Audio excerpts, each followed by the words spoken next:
ये है 2025 में होने वाली सीबीएसई क्लास 10th बोर्ड परीक्षा का साइंस का बिल्कुल ऑफिशियल सैंपल क्वेश्चन पेपर, जो कि सीबीएसई ने तुम्हें 2025 बोर्ड परीक्षा के लिए दिया हुआ है, ताकि तुम इससे तैयारी करो एंड इसी के अकॉर्डिंग ही तुम्हारे बोर्ड परीक्षा में क्वेश्चंस आएंगे। तो टाइम को बिना वेस्ट किए हुए चलिए वीडियो को शुरू करते हैं एंड एक एक करके सारे क्वेश्चंस एंड आंसर्स को समझते हैं। सबसे पहले सेक्शन ए का पहला क्वेश्चन तुम्हारा दिया गया है, जिसमें तुम्हें पी क्यू आर यहाँ से आइडेंटिफाई करना है। तो इसमें करना क्या है, बस इस इक्वेशन को बैलेंस्ड करना है। अब जिस स्टूडेंट्स को बैलेंस्ड करने नहीं आएगा भाई कमेंट कर देना, मैंने ऑलरेडी एक वीडियो में समझाया हुआ है, उसको जाके देख लेना, तुम्हें बैलेंस्ड करने के लिए आ जाएगा। मैं इस वीडियो में तुम्हें बैलेंस्ड करने के लिए भाई तो नहीं सिखाने वाला हूँ, क्योंकि ऑलरेडी हमने सिखाया हुआ है। एंड मैं तुम्हें बताऊं ये क्वेश्चन सीबीएसई ने कहाँ से दिया हुआ है। ये तुम्हारा एनसीईआरटी किताब से ही क्वेश्चन दिया हुआ है। पेज नंबर 8 निकालना, उसके ठीक नीचे तुम देखोगे कि सेम वही वाला रिएक्शन यहाँ पर दिया गया है। इस एक्टिविटी से क्वेश्चन दिया है, एक्टिविटी 1.6 से, जो कि तुम यहाँ पे देख रहे होगे। लेड नाइट्रेट को देखो यहाँ पे हीट किया जा रहा है। तो ये वाला रिएक्शन ऑलरेडी यहाँ पे दिया हुआ है एनसीईआरटी किताब में, जो कि हमने इस रिएक्शन में तुम्हें वो वाला रिएक्शन ऑलरेडी पढ़ाया था। अगर तुम्हें ये वाली वीडियोस देखनी होगी जाके देख लेना। चैप्टर 1 से तुम्हारा रिएक्शन वाला क्वेश्चंस गारंटी पेपर में रहने वाला है। चैप्टर 1 में टोटल तुम्हारे 18 रिएक्शंस है, इन्हीं 18 में से ही क्वेश्चन तुम्हारे पेपर में रहेगा, जिसमें से वो वाला भी रिएक्शन ऐड है। ठीक है, तो इसका भी लिंक मैं डिस्क्रिप्शन पे दे दूंगा। सारे रिएक्शंस का एक बार याद जरूर कर लेना। तो हम इस क्वेश्चन में थे, ये वाला देखो तुम्हारा यहाँ पे पी क्यू आर की वैल्यू फाइंड करनी थी, इस रिएक्शन से क्वेश्चन दिया गया था। तो जब इसको तुम बैलेंस्ड करोगे, इसको बैलेंस्ड करोगे तो बैलेंस करने के बाद तुमको देखने को मिलेगा कि स्टार्टिंग में यहाँ 2 आएगा, फिर यहाँ पे क्यू के जगह भी 2 आएगा एंड आर के जगह पे 4 आएगा। तो तुमको यहाँ पे पी क्यू आर की वैल्यू फाइंड करनी है ना। तो देखो क्या क्या आ रहा है, 2 2 4। तो देखो कहाँ पे ऑप्शन में 2 2 4, ऑप्शन ए में। तो इसका राइट आंसर क्या होगा, ऑप्शन ए। तो सिंपली क्या करना था, इस इक्वेशन को बैलेंस्ड कर लेना था। बैलेंस्ड कर लेने के बाद पी क्यू आर देखना था कि इसमें से कौन सा होगा, बस उसको टिक कर देना था। तो क्वेश्चन भाई इजी है, बहुत ज़्यादा हार्ड नहीं है। अगर किसी को बैलेंस करने में दिक्कत आए तो भाई कमेंट करना, मैं लिंक डिस्क्रिप्शन पे दे दूंगा, जाके देख लेना। ठीक है, कैसे हम इक्वेशन को बैलेंस करते हैं। अच्छा, अब ये जो सेकेंड क्वेश्चन दिया हुआ है, पहले हमें क्या करना होगा कि इसको मैच करना पड़ेगा। इसके बाद यहाँ से ऑप्शन लेके हमको देखना पड़ेगा कि कौन सा मैचिंग वाला सही हुआ है। तो ये क्वेश्चन भी तुम्हारा एनसीईआरटी किताब से ही सारे यहाँ पे पॉइंट्स लिए गए हैं, जो कि ये क्वेश्चन तुम्हारा मेटल्स और नॉन मेटल से उठा के पूछा गया है। अब जैसे ये वाला जो स्टेटमेंट है कि a metal that forms amphoteric oxides, ये तुम अगर मेटल नॉन मेटल पढ़े हुए होगे ना, तुमको पता है कि कौन सा मेटल एम्फोथेरिक ऑक्साइड फॉर्म करता है। दो ही मेटल एम्फोथेरिक ऑक्साइड फॉर्म करता है, एक होता है एल्युमिनियम और दूसरा होता है जिंक। ये तुम्हारा एनसीईआरटी किताब में दिया हुआ है, मैं तुमको यहाँ पे दिखा दे रहा हूँ। वाट यू हैव लर्नड में दिया हुआ है, पेज नंबर 55 तुम निकालना अपने एनसीईआरटी किताब में। इस लाइन को पढ़ना, यहाँ पे तुमको देखने को मिलेगा, लिखा भी है कि एल्युमिनियम ऑक्साइड और जो जिंक ऑक्साइड होता है ये एसिडिक और बेसिक दोनों तरह की प्रॉपर्टी को ये शो करता है। इसी को हम एम्फोथेरिक ऑक्साइड कहते हैं। तो एल्युमिनियम और जिंक, तो यहाँ पे देखो ऑप्शन में तुम्हारा एल्युमिनियम दिया हुआ, यानी कि इसका 3 हो जाएगा, यानी ए का 3। तो ऑप्शन में देखो ए का 3 कहाँ पे आ रहा है, एक बी में आ रहा है, एक डी में आ रहा है। तो ऑब्वियसली या तो ऑप्शन बी सही होगा या तो ऑप्शन डी सही होगा। तो इसके लिए हमें आगे की कंडीशन को भी अब समझना होगा, तब तो पता चलेगा बी या डी में से कौन सही होगा। ए और सी तो कतई नहीं होगा। ठीक है, बी में दिया गया है कि a metal which melts when kept on our palm, metal को अगर अपने पाल में रखे तो वो मेल्ट हो सकता है। तो कौन सा मेटल है, तो ये भी तुम्हारा एनसीईआरटी किताब में है। तुमको मैं यहाँ पे दिखाता हूँ, पेज नंबर एनसीईआरटी का निकालना, पेज नंबर 39। ठीक है, अपना किताब निकाल के देख सकते हो, पेज नंबर 39, जिसमें तुम देखना पेज नंबर 39 के ठीक नीचे में तुमको मिलेगा कि गैलियम और केजियम ये दो मेटल्स होते हैं, जिसको अगर तुम अपनी पाल में रखो तो वो मेल्ट हो सकता है। ठीक है, तो गैलियम और केजियम, तो ऑप्शन में यहाँ पे क्या दिया गया था, एक मिनट, ऑप्शन में यहाँ पर दिया गया था, देखो यहाँ पे गैलियम ऑप्शन में है, केजियम नहीं है। तो ऑब्वियसली इसका ऑप्शन 2 होगा। ए का कौन सा आया था, ऑप्शन 2 आया था, सॉरी मतलब 1 होगा, बी का 1 आएगा और ए का 3 था। ठीक है, तो अब देखते हैं बी और डी में से कहाँ पे सही आ रहा था। बी का 1 दिया हुआ है, बिल्कुल यहाँ पे ये सही है। इसमें बी का 2 दिया है तो ये ऑप्शन नहीं होगा। तो देखो आंसर तो हमें यहीं से पता चल गया कि ऑप्शन बी सही होगा। ठीक है, बाकी मैं समझाने के लिए तुमको ये भी बता दे रहा हूँ कि कौन सा मेटल ऐसा है जो नाइट्रिक एसिड के साथ रिएक्ट करता है। ये भी तुम्हारे एनसीईआरटी किताब में दिया हुआ है। मैं तुमको यहाँ पे तुम्हारे एनसीईआरटी किताब जो है मैं दिखा दे रहा हूँ कहाँ पे तुमको मिलेगा। एनसीईआरटी किताब में पेज नंबर 44 में ये चीज़ यहाँ पे दिया हुआ है कि जो मैग्नीशियम और मैग्नीज होता है ये नाइट्रिक एसिड के साथ रिएक्ट करता है। ठीक है, तो इसका आंसर जो होगा नाइट्रिक एसिड के साथ मैग्नीशियम और मैग्नीज, तो मैग्नीशियम इसमें दिया हुआ है, सॉरी मैग्नीज दिया हुआ है, मैग्नीशियम नहीं है, तो इसका ऑप्शन 4 होगा। देखो सी का 4 यहाँ पे दिया हुआ है। ठीक है, तो इसमें से कौन सा आया था, इसका ये आया था, इसके बाद इसका ये आया था, बी का 1 आया था एंड सी का 4 आया। तो ऑब्वियसली एक जो मेरा बच गया ये कौन सा होगा, गोल्ड होगा। ठीक है, तो जो देखो डी का यहाँ पे 2 सही आ रहा है। तो इसका भी मैं तुमको एनसीईआरटी किताब में दिखा दे रहा हूँ कहाँ पे मिलेगा तुमको। मेटल जो कि हाइड्रोजन को डिस्प्लेस नहीं करता है स्पीड के साथ, तो इसमें से कौन सा मेटल होगा, गोल्ड होगा। क्यों गोल्ड होगा, तो इसके पीछे का रीज़न तुमको यहाँ पे मिलेगा एनसीईआरटी किताब में, वही पेज नंबर 55 में व्हाट यू हैव लर्नड में यहाँ पर दिया गया है कि मेटल एबव हाइड्रोजन, हाइड्रोजन के जो एबव होता है, देखो ये रिएक्टिविटी सीरीज है, इसमें हाइड्रोजन तुमको नहीं मिलेगा, इसमें हाइड्रोजन होता है यहाँ पर। ठीक है, यहाँ पर हाइड्रोजन, लेड के बाद हाइड्रोजन होता है। तो इसके ऊपर में जो मेटल्स होते हैं वो डिस्प्लेस कर सकता है हाइड्रोजन को, बट इसके नीचे के जो मेटल्स होंगे वो हाइड्रोजन को डिस्प्लेस नहीं कर सकता है। तो ऑप्शन में देखो Au था, तो Au हाइड्रोजन को डिस्प्लेस नहीं कर पाएगा क्योंकि ये हाइड्रोजन से लेस रिएक्टिव मेटल होता है। ओके, तो इसका आंसर तुमको यहाँ पर समझ में आ गया होगा कि ऑप्शन ए का 3 था। कौन सा मेटल एम्फोथेरिक ऑक्साइड फॉर्म करता है, एल्युमिनियम और जिंक, तो जिंक है नहीं, एल्युमिनियम पे यहाँ पे टिक किया हम लोग। फिर कौन सा मेटल पाल्म पे मेल्ट हो सकता है, तो गैलियम था, केजियम था, तो केजियम नहीं है, गैलियम पे हमने टिक किया। कौन सा मेटल नाइट्रिक एसिड के साथ रिएक्ट करता है, तो मैग्नीज और मैग्नीशियम, तो मैग्नीशियम नहीं है, मैग्नीज पे हमने यहाँ पे टिक कर दिया, मतलब मैचिंग कर दिया। और कौन सा मेटल हाइड्रोजन को डिस्प्लेस नहीं करेगा, तो जो रिएक्टिविटी सीरीज में हाइड्रोजन से नीचे रहेगा, जैसे कि गोल्ड। तो ऑप्शन 2 इसमें तुम्हारा ऑप्शन बी बिल्कुल करेक्ट होगा। तो मैं तुमको बहुत डिटेल में आंसर समझा रहा हूँ ताकि तुम हर एक चीज़ को अच्छे से समझ सको। चलो अब आगे हम समझते हैं क्वेश्चन नंबर 3 को। तो ये जो क्वेश्चन है ये एसिड बेसिस एंड साल्ट से दिया गया है। देखो यहाँ पर एक एक्टिविटी करके दिखाया गया है एंड क्वेश्चन में दिया गया है कि the solution in the given figure is likely to be. यहाँ पर ये जो सॉल्यूशन है ये क्या है, यही तुमको बताना है, इनमें से कौन सा सॉल्यूशन होगा। अच्छा, इसमें ये भी दिया गया है कि यहाँ पर ये जो बल्ब लगाया गया है ये ग्लो नहीं कर रहा है।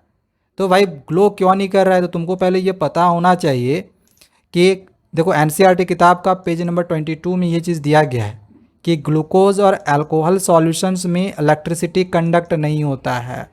तो ऑब्वियसली इन ऑप्शंस में से या तो कोई एक ऑप्शन ग्लूकोज होगा या तो कोई एक ऑप्शन अल्कोहल होगा, तभी ये ग्लो नहीं कर रहा है। क्योंकि एसिड के कांटेक्ट में ये ग्लो करता, अगर ये सॉल्यूशन एसिड रहता तो ये फिर ग्लो करता, तो बट यहाँ पे ग्लो नहीं कर रहा है, तो ये एसिड तो होगा नहीं, ये नाइट्रिक एसिड है ये होगा नहीं, ये सल्फ्यूरिक एसिड है ये होगा नहीं। देखो ये है अल्कोहल, ये है इथेनॉल, इथेनॉल क्या होता है, ये अल्कोहल होता है। तो इसका राइट आंसर क्या होगा, ऑप्शन बी। ठीक है, चलो नेक्स्ट आगे बढ़ते हैं क्वेश्चन नंबर 4 की ओर। नेक्स्ट अब आगे क्वेश्चन नंबर 4 है कि an aqueous solution A turns the phenolphthalein solution pink. एक एक्वस सॉल्यूशन ए है, उसको अगर हम फेनोफ्थैलिन में ऐड करते हैं तो उस सॉल्यूशन का कलर पिंक हो जाता है। अब देखो ये जो क्वेश्चन है ना, ये तुम्हारे एनसीईआरटी किताब में फेनोफ्थैलिन का जिक्र तो किया है, बट उसमें एग्जैक्टली सही से आंसर नहीं दिया हुआ है, एक्टिविटी करके दिखाया हुआ है। ठीक है, तो इसके लिए मैं तुमको यहाँ पे ये वाला बता रहा हूँ, एक इंडिकेटर को लेके इसको अच्छे से समझो। फेनोफ्थैलिन एसिड के कांटेक्ट में इसका कलर चेंज नहीं होता है, या फिर तुम कह सकते हो कलरलेस हो जाता है। ठीक है, वहीं बेस के कांटेक्ट में पिंक कलर हो जाता है। तो ये जो सॉल्यूशन ए है इसको अगर हम फेनोफ्थैलिन में ऐड किए, ये जो सॉल्यूशन ए है, यहाँ पे एक बार फिर से समझो, ये जो सॉल्यूशन ए है अगर इसको हम फेनोफ्थैलिन में ऐड करते हैं तो इसका कलर पिंक हो जाता है। तो पिंक हो रहा है, इसका मतलब क्या है कि ये जो सॉल्यूशन ए होगा ये क्या होगा, बेस होगा। यहाँ तक ये समझ में आया। ठीक है, ये सॉल्यूशन ये ए क्या है, बेस है। चलो इसको हम यहाँ पे लिख लेते हैं, बी लिख देते हैं, समझ में आएगा कि ये बेस है। On adding of an aqua solution B to A. अब ए में एक दूसरा सॉल्यूशन हम बी ऐड करते हैं तो वो पिंक कलर जो है वो गायब हो जाता है, डिसअपियर हो जाता है, मतलब कि वो कलरलेस हो जाता है। तो ऑब्वियसली एसिड होगा ये जो सॉल्यूशन बी होगा ये क्या होगा, एसिड होगा, क्योंकि जब इसको अगर हम ऐड कर रहे हैं वो पिंक कलर का है, तो ए में ऐड किए तो उसका कलर डिसअपियर हो गया यानी कि कलरलेस हो गया। तो ये जो बी सॉल्यूशन है ये क्या है, एसिड है। चलो इतना समझ में आ गया कि ये बी क्या है, एसिड है, ये ए क्या है, बेस है। अब ऑप्शन पढ़ो। ऑप्शन ए में दिया गया है कि A is strongly basic and B is weak base. अब देखो बी बेस बोल रहा है जबकि बी क्या था, एसिड था, तो ये ऑप्शन नहीं होगा। बी में दिया गया है एज स्ट्रांगली एसिडिक, तो ए क्या है, एसिडिक दिया गया है, जबकि ए हमने देखा कि ये क्या था, बेस था, तो ये तो ऑप्शन होगा नहीं, मतलब ए और बी दोनों नहीं होगा। सी ऑप्शन में दिया गया है कि A has a pH greater than 7, ए का पीएच 7 से बड़ा होगा, तो ए क्या था, बेस था भाई, एंड बेस का पीएच 7 से बड़ा होता है, ठीक है, बेस का पीएच 7 से बड़ा होता है। And B has a pH less than 7, and B का पीएच 7 से कम है। तो बी क्या था, यहाँ पे बी था एसिड, और एसिड का पीएच 7 से कम होता है, तो ऑब्वियसली इसका जो राइट आंसर होगा वो ऑप्शन सी होगा, ठीक है। बाकी अगर टू में डी में देखो तो दिया गया है कि A has a pH less than 7, तो ए तो बेस था, तो 7 से पीएच ज़्यादा होना चाहिए, तो यहाँ पे लेस दे दिया है, तो ये तो ऑप्शन में नहीं होगा, ठीक है। तो ऑप्शन सी इसमें करेक्ट आंसर होगा। नेक्स्ट अब आगे क्वेश्चन नंबर 5 है कि when 50 gram of lead powder is added to 300 ml of blue copper sulphate solution.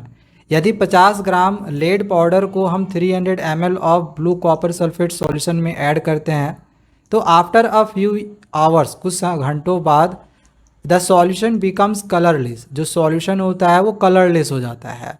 तो this is an example of, ये किस प्रकार का एग्जाम्पल है। देखो क्वेश्चन को समझो, इसमें क्या किया गया है, रिएक्शन दिखाया गया है लेड का और कॉपर सल्फेट का। तो रिएक्शन में यहाँ पे तुमको दिखा दे रहा हूँ, लेड और कॉपर सल्फेट का रिएक्शन से क्या मिलता है, लेड सल्फेट मिलता है और कॉपर बाहर निकल जाता है। मतलब इसको क्या कर रहा है, कॉपर को ये डिस्प्लेस कर लेता है, क्योंकि लेड मोर रिएक्टिव मेटल होता है in comparison to copper, copper से ये मोर रिएक्टिव मेटल होता है, इस वजह से कॉपर को ये डिस्प्लेस कर लेता है। तो ये किस टाइप का रिएक्शन है, तो ये डिस्प्लेसमेंट रिएक्शन है, क्योंकि इसको डिस्प्लेस कर लिया। तो इसका राइट आंसर क्या होगा, ऑप्शन सी, डिस्प्लेसमेंट रिएक्शन। अब देखो ये जो क्वेश्चन है ना, ये वाला रिएक्शन तुम्हारे एनसीईआरटी किताब में दिया ही नहीं है। एनसीईआरटी किताब में लेड और कॉपर क्लोराइड का रिएक्शन दिया हुआ है, कॉपर सल्फेट का और लेड का रिएक्शन नहीं दिया हुआ है। इसी वजह से मैंने तुमको यहाँ पे एनसीईआरटी का जो भी पेज था वो यहाँ पे नहीं शो किया है। चलो अब हम क्वेश्चन नंबर 6 को समझते हैं। तो इस क्वेश्चन में दिया गया है कि the electronic configuration of 3 elements, यहाँ पे 3 एलिमेंट्स है एक्स वाई जेड, इसका इलेक्ट्रॉनिक कॉन्फ़िगरेशन करके यहाँ पे दिखाया गया है। एक्स का यहाँ पे किया हुआ है, वाई का यहाँ पर किया हुआ है और जेड का यहाँ पर किया हुआ है। अब बताना इसमें से कौन सा ऑप्शन सही होगा। तो तुम्हें पता होगा कि अगर आउटर मोस्ट सेल में, अगर आउटर मोस्ट सेल में 1, 2 या 3 इलेक्ट्रॉन आता है तो वो मेटल होता है, बाकी सब नॉन मेटल होगा, ठीक है। तो यहाँ पे देखो आउटर मोस्ट सेल में किस में 1, 2 या 3 इलेक्ट्रॉन है, तो इस वाले में, मतलब वाई में। तो वाई को मैं घेर लेता हूँ, इसको समझ लेना कि ये क्या होगा, मेटल होगा, ठीक है। आउटर मोस्ट सेल में देखो यहाँ पे 2 इलेक्ट्रॉन है, आउटर मोस्ट सेल में इसमें 2 इलेक्ट्रॉन है, तो जिसमें 1, 2, 3 इलेक्ट्रॉन होता है ना आउटर मोस्ट सेल में, तो वो मेटल होता है, बाकी सब नॉन मेटल होगा। यानी कि एक्स भी नॉन मेटल है और जेड भी नॉन मेटल है, बाकी वाई मेटल है। अब यहाँ पे क्वेश्चन क्या दिया गया कि वाई और जेड मेटल है, वाई और जेड मेटल है, तो देखो भाई मेटल सिर्फ वाई है, लेकिन यहाँ पे जेड दे दिया, तो ये ऑप्शन नहीं होगा। फिर है वाई और एक्स नॉन मेटल है, वाई और एक्स नॉन मेटल है, जबकि हमने यहाँ पे क्या देखा, वाई तो मेटल था, लेकिन यहाँ पे बोला वाई नॉन मेटल है, तो ये भी ऑप्शन नहीं होगा। यहाँ पर है x is a non metal, तो यहाँ पे देखो एक्स जो है नॉन मेटल है, बिल्कुल सही है, ये ऑप्शन सही है यहाँ तक। फिर यहाँ पे है वाई इज़ अ मेटल, तो ऑब्वियसली वाई मेटल है, तो ये ऑप्शन बिल्कुल करेक्ट आ रहा है कि एक्स जो है देखो नॉन मेटल है और वाई को हमने मेटल पहले यहाँ पे लिखा हुआ है, वाई जो है मेटल है, तो ऑप्शन सी करेक्ट होगा। बाकी अगर डी देखो तो Y is a non metal दिया गया है, तो वाई यहाँ पे नॉन मेटल है नहीं, वाई तो मेटल था, हमने यहाँ पे मेटल बताया था, तो ये ऑप्शन नहीं होगा। ठीक है, तो इसका राइट आंसर क्या था? Option C. Next question number 7 है कि which of the following is an endothermic reaction. बहुत ही आसान सा क्वेश्चन है, ये तुमने चैप्टर 1 में कई बार पढ़ा हुआ होगा एंडोथर्मिक रिएक्शन के बारे में, जिसमें हीट एब्जॉर्ब होता है, ठीक है, और जिसमें हीट रिलीज होगा उसको कहते हैं हम एक्सोथर्मिक रिएक्शन। जैसे बर्निंग ऑफ कैंडल, कैंडल को जब हम जलाते हैं तो इसमें हीट रिलीज होता है, इसमें हीट और लाइट दोनों ही रिलीज होता है, तो ये तो एक्सोथर्मिक रिएक्शन है। इसके बाद है कुकिंग ऑफ फूड, तो इसमें हीट एब्जॉर्ब करता है, फूड को हम हीट करते हैं तो फूड क्या कर रहा है? हीट को एब्जॉर्ब कर रहा है, तो इस वजह से ये क्या होगा?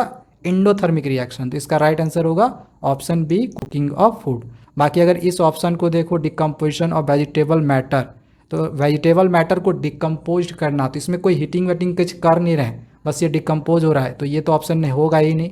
बाकी सोडियम और एयर का अगर हम रिएक्शन करते हैं तो इसमें भी हीट रिलीज होता है, ठीक है ना, तो इसका राइट आंसर तुम्हारा ऑप्शन बी ही होगा। चलो नेक्स्ट अब आगे हम समझते हैं क्वेश्चन नंबर 8 को। तो क्वेश्चन यहाँ पे देखने में भले ही तुमको बहुत ही बड़ा सा लग रहा होगा, लेकिन है ये बहुत ही आसान सा क्वेश्चन। क्वेश्चन में यहाँ पे सिंपली दिया गया है कि बताओ इनमें से किस में मैक्सिमम एटीपी का प्रोडक्शन होता है, मतलब किस में सबसे ज़्यादा एनर्जी रिलीज होता है। तो तुमने लाइव प्रोसेस चैप्टर पढ़ा हुआ होगा, पेज नंबर 88 में ये वाला रिएक्शन दिया हुआ है। इसमें तुमने ये चीज़ समझा होगा कि ग्लूकोज जब ऑक्सीजन के अब्सेंस में रिएक्शन करता है, जो कि कहाँ पर होता है? ईस्ट में, तो इसमें लगभग 2 एटीपी मॉलिक्यूल्स एनर्जी रिलीज होता है, ठीक है। क्वेश्चन में देखो दिया गया है मैक्सिमम एटीपी किस में रिलीज होता है, तो ईस्ट में तो नहीं होता है, ईस्ट में लगभग 2 एटीपी मॉलिक्यूल से रिलीज होता है, तो यहाँ भी ईस्ट है, यहाँ भी ईस्ट है, तो ये दोनों ऑप्शन तो ऐसे ही ख़त्म हो गया। बाकी लैक्टिक एसिड मसल सेल्स में जो कि होता है, यहाँ पे देख लो मसल सेल्स में लैक्टिक एसिड का फॉर्मेशन होता है, तो यहाँ पर भी लगभग 3 एटीपी, 2 से 3 एटीपी ही मॉलिक्यूल्स यहाँ पर भी रिलीज होता है, मतलब यहाँ पर भी ज़्यादा एटीपी का प्रोडक्शन नहीं होता है, ठीक है। तो ये ऑप्शन भी तुम्हारा मसल सेल्स वाला भी नहीं होगा, क्योंकि ये तीनों जो रिएक्शन होता है ये ऑक्सीजन के अब्सेंस में होता है, ठीक है। हालांकि मसल सेल्स में ऑक्सीजन की कमी होती है, लैक ऑफ ऑक्सीजन होता है, लेकिन तीनों अनएरोबिक रिस्पिरेशन के अंडर में ये आता है। जबकि carbon dioxide in human cells वाला देखो यहाँ पे होता है, जो कि माइटोकॉन्ड्रिया के अंदर में ये रिएक्शन हो रहा होता है, ये इसमें ऑक्सीजन के प्रेजेंस में रिएक्शन होता है, एंड इसमें लगभग 36 से 38 एटीपी रिलीज होता है, ठीक है, लगभग 36 से 38 एटीपी का प्रोडक्शन होता है। तो सबसे मैक्सिमम एटीपी का प्रोड्यूस्ड किस में हुआ, तो option D, carbon dioxide in human cells में होता है, तो राइट आंसर इसका ऑप्शन डी होगा, ठीक है। ये पेज नंबर 88 में दिया हुआ है। चलो नेक्स्ट अब आगे हम समझते हैं क्वेश्चन नंबर 9 को। सो क्वेश्चन दिया गया है कि during which of the following stages of the circulation of blood in a normal human being the oxygenated blood is pumped to all parts of the body. Question में दिया गया है कि यहाँ पर कुछ स्टेजेस दिए गए हैं, तो बताओ कि इन स्टेजेस में से किस स्टेज में ऑक्सीजनेटेड ब्लड पंप होके पूरे बॉडी पार्ट्स में फ्लो हो जाता है। देखो पहला स्टेज क्या है, contraction of the left atrium. अब इसके लिए मैं यहाँ पे थोड़ा सा तुमको डायग्राम दिखाता हूँ। ऑप्शन में है पहला contraction of the left atrium. अब देखो लेफ्ट एट्रियम कहाँ पे है, यहाँ पे है, तो लेफ्ट एट्रियम जब कॉन्ट्रैक्ट करेगा तो ब्लड नीचे की ओर आएगा, तो यहाँ पे सिंपली ब्लड फ्लो हो रहा है, ये पंप नहीं हो रहा है, तो ये ऑप्शन तो तुम्हारा पहला वाला ऐसे ही खत्म हो गया, ये ऑप्शन नहीं होगा। दूसरा है कॉन्ट्रैक्शन ऑफ लेफ्ट वेंट्रिकल। अब देखो यहाँ पे डायग्राम में लेफ्ट वेंट्रिकल यहाँ पर है, तो जब लेफ्ट वेंट्रिकल कॉन्ट्रैक्ट करता है तो जो ब्लड होता है, अच्छा इसमें जो ब्लड है वो कौन सा ब्लड है, देखो ऑक्सीजनेटेड ब्लड आ रहा है, यहाँ पे देखो ऑक्सीजनेटेड ब्लड आ रहा है, तो ऑक्सीजनेटेड ब्लड यहाँ पर जब ये लेफ्ट वेंट्रिकल कॉन्ट्रैक्ट होता है तो ये ब्लड को पंप करता है, एंड देखो ये पूरे बॉडी पार्ट्स में, यहाँ दिया ना अदर बॉडी ऑर्गन्स, पूरे बॉडी पार्ट्स में जो ब्लड है वो फ्लो हो जाता है। तो यही तो क्वेश्चन में दिया था ना, क्वेश्चन में यही चीज़ तो दिया था ना कि ऑक्सीजनेटेड ब्लड पंप होके पूरे बॉडी पार्ट्स में फ्लो हो जाता है, इसमें से किस स्टेज में, तो ऑब्वियसली राइट आंसर होगा contraction of the left ventricle. जब लेफ्ट वेंट्रिकल कॉन्ट्रैक्ट करता है तो इससे पूरे बॉडी पार्ट्स में ब्लड फ्लो हो जाता है। बाकी अगर तुम देखो relaxation of the right atrium, तो relaxation of the right atrium, यहाँ पे राइट एट्रियम में ब्लड फ्लो के नीचे आया, ठीक है, ये यहाँ पे पंप नहीं हुआ, ठीक है, एट्रियम से नीचे आया वेंट्रिकल में, यहाँ पे पंप नहीं हुआ तो ये ऑप्शन नहीं होगा।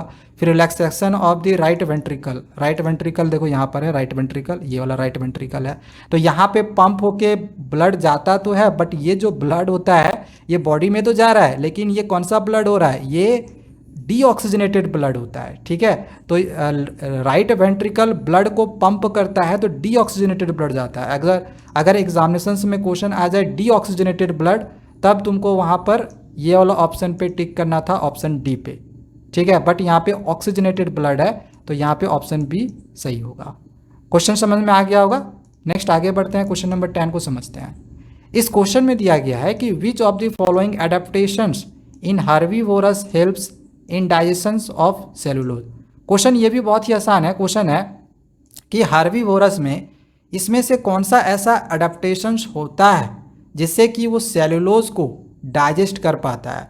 देखो प्लांट्स में ना सेलुलोज होता है, और ये जो सेलुलोज होता है ये बहुत जटिल होता है, मतलब कॉम्प्लेक्स होता है, जिसको डाइजेस्ट मनुष्य नहीं कर पाएगा, ठीक है। इसको डाइजेस्ट करने की जो कैपेसिटी होती है वो हर्बीवोरस में ही होती है।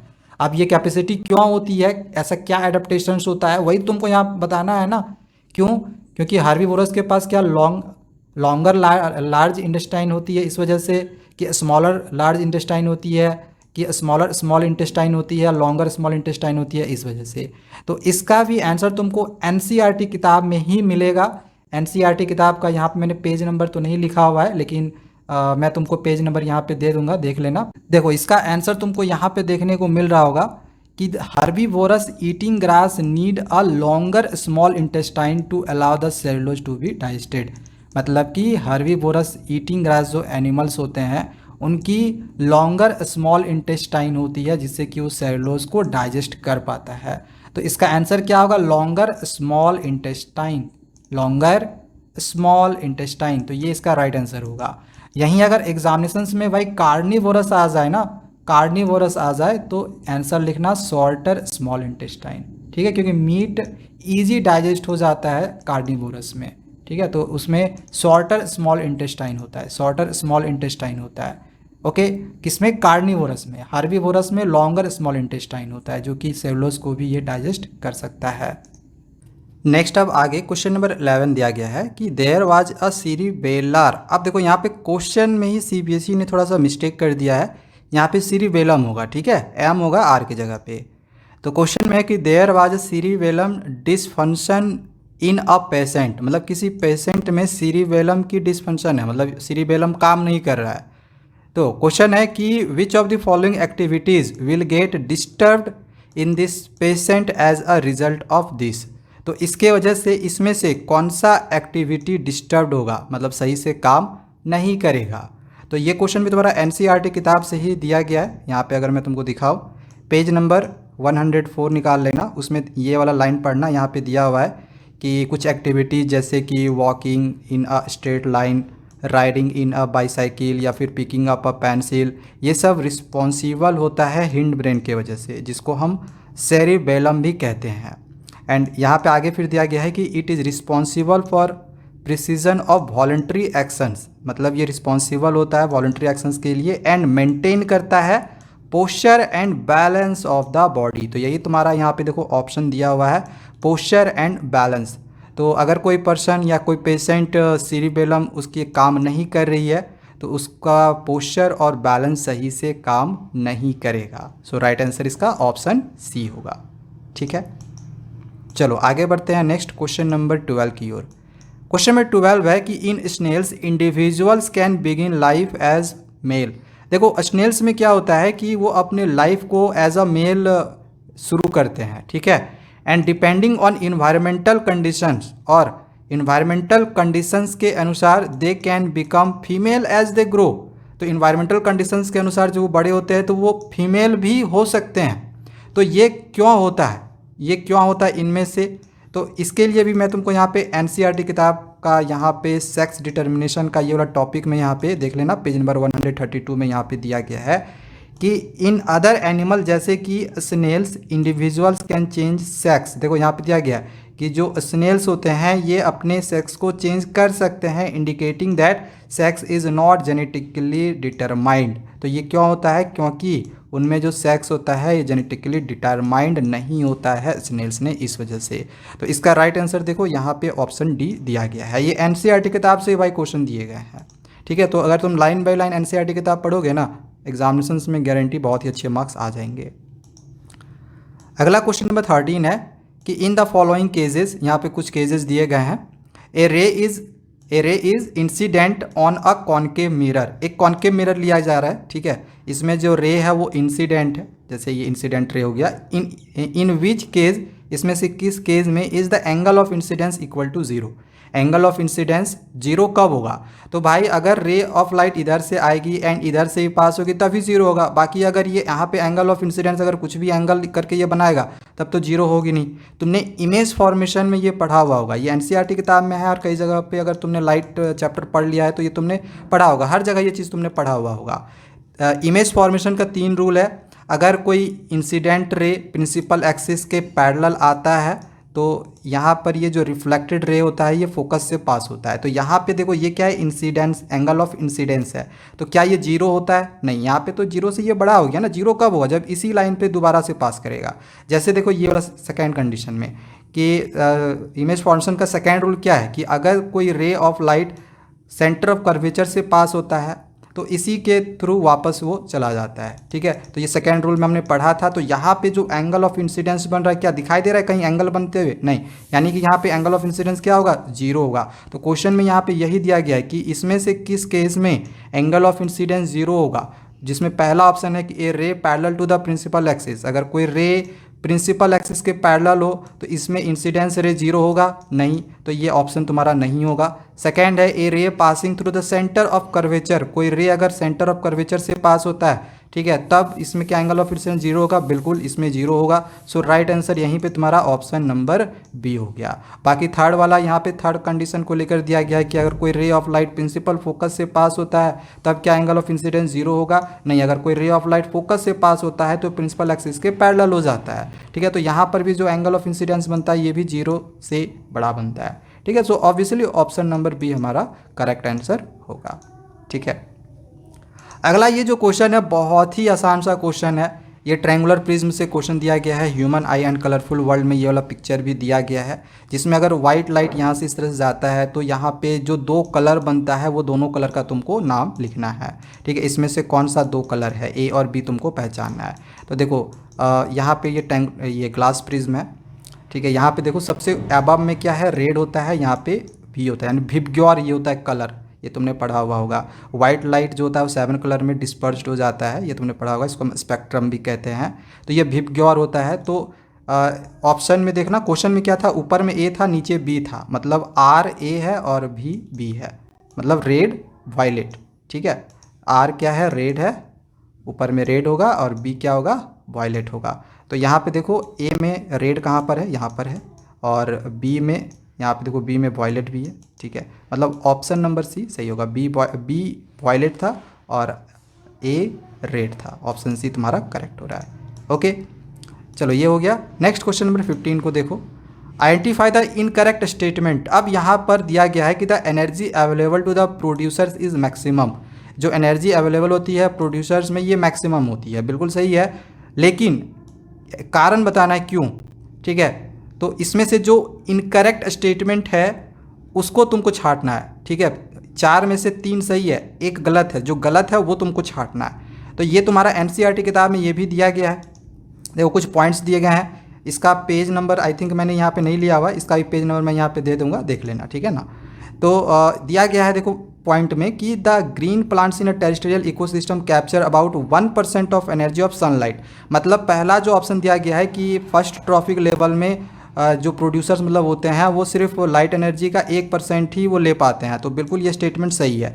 क्वेश्चन में यहाँ पे इनकरेक्ट स्टेटमेंट को छांटना है, तो ये स्टेटमेंट तो सही है, ओके। तो ये तो आंसर होगा नहीं।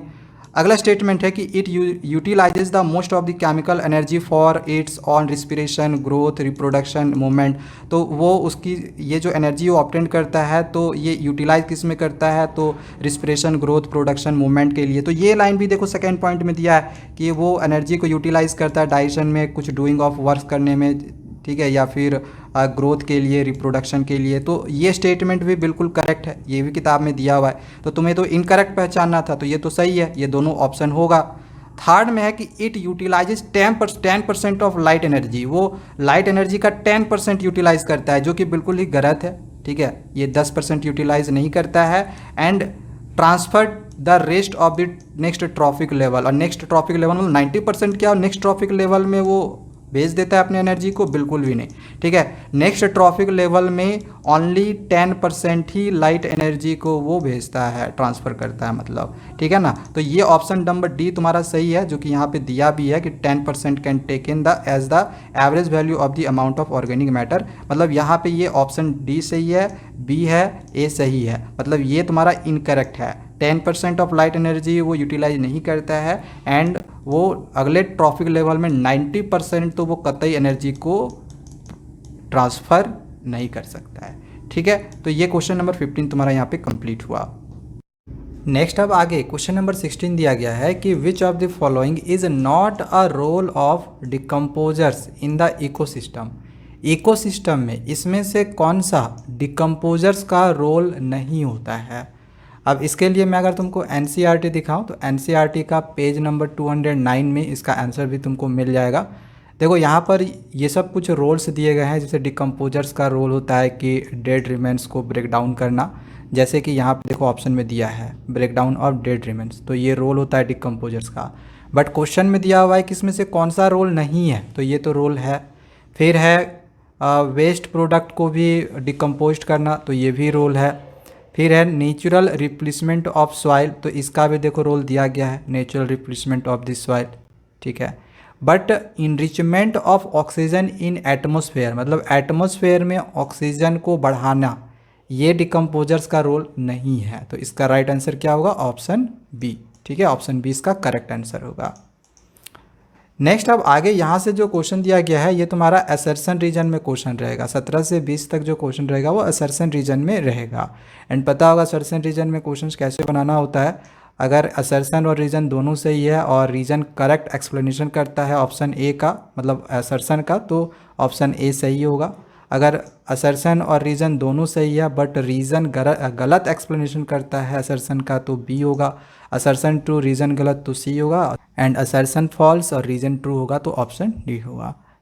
तो इसका असर्शन दिया गया है कि on adding dilute HCl to a test tube containing a substance X, a colorless gas is produced which gives a pop sound when a burning matchstick is brought near it।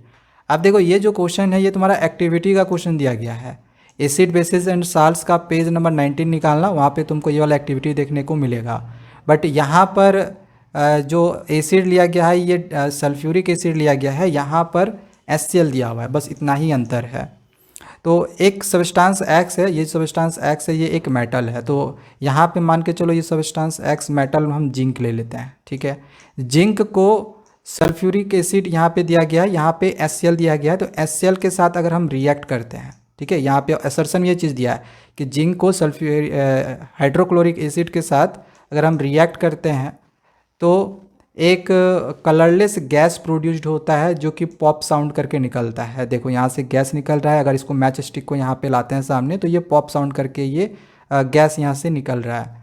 तो ये gas कौन सा, ये gas क्या है, hydrogen है, यही वाला गैस जो है। क्यों, क्योंकि ये जो जिंक होता है हाइड्रोजन को डिस्प्लेस कर देता है। तो वही रीजन में भी वही चीज़ यहाँ पे दिया गया कि in this reaction metal X is displaced by hydrogen. इस रिएक्शन में ये जो हाइड्रोजन है इस हाइड्रोजन को मेटल X डिस्प्लेस्ड कर दे रहा है, बिल्कुल। मतलब कि यहाँ पे असर्शन भी सही है और रीजन भी सही है। सो राइट आंसर इसका ऑप्शन ए होगा। असर्शन भी सही, रीजन भी सही और करेक्ट एक्सप्लेनेशन भी कर रहा है असर्शन का। क्वेश्चन समझ में आ गया होगा, क्वेश्चन क्या दिया हुआ है। चलो इसका आगे का क्वेश्चन को देखते हैं, ये भी असर्शन रीजन में ही क्वेश्चन है। इसमें असर्शन में है कि the number of chromosomes in a cell and in a germ cell is not the same in any species. जो नंबर ऑफ क्रोमोजोम्स होता है किसी सेल में और जर्म सेल्स में, ये सेम नहीं होता है किसी भी स्पेसीज़ में। तो ये बिल्कुल असर्शन सही है एंड ये तुमको एनसीईआरटी का पेज नंबर 132 में मिलेगा। यहाँ पे देख लेना, लिखा भी है कि each cell will have 2 copies of each chromosome. जितना भी सेल होता है उसमें 2 कॉपीज़ होता है क्रोमोसोम्स का, जबकि जो जर्म सेल्स होते हैं इनमें 1 क्रोमोसोम होता है। ठीक है, तो इक्वल नहीं होता है। तो वही चीज़ यहाँ पे है कि नंबर ऑफ क्रोमोसोम सेल में और जर्म सेल्स में नॉट सेम नहीं होता है, ठीक, इसी स्पेसीज में। तो असर्शन ट्रू है, असर्शन मेरा ट्रू आ रहा है। रीज़न में है कि when 2 germ cells combine they restore the normal number of chromosome in a species. तो देखो ये भी यहाँ पे सेम सेंटेंस को यहाँ पे दिया गया, when 2 germ cells combine they will restore the normal number of chromosomes in the progeny. तो सेम स्टेटमेंट है, मतलब कि ये स्टेटमेंट भी मेरा सही है, मतलब असर्शन भी सही है, रीज़न भी सही है। बट यहाँ पे देखो, क्या असर्शन का ये रीज़न बता रहा है? नहीं, असर्शन का ये एक्सप्लेनेशन नहीं कर रहा है। असर्शन भी सही है, रीज़न भी सही है, बट रीज़न असर्शन का सही एक्सप्लेनेशन नहीं कर रहा है। तो इसका जो आंसर होगा ये ऑप्शन यहाँ पे बी वाला होगा। ठीक है, both assertion and reason are true but R is not the correct explanation of A. Okay, आगे बढ़ते हैं क्वेश्चन नंबर 19 में। इसमें है असर्शन दिया गया कि एक convex mirror always forms an image behind it and the image found is virtual.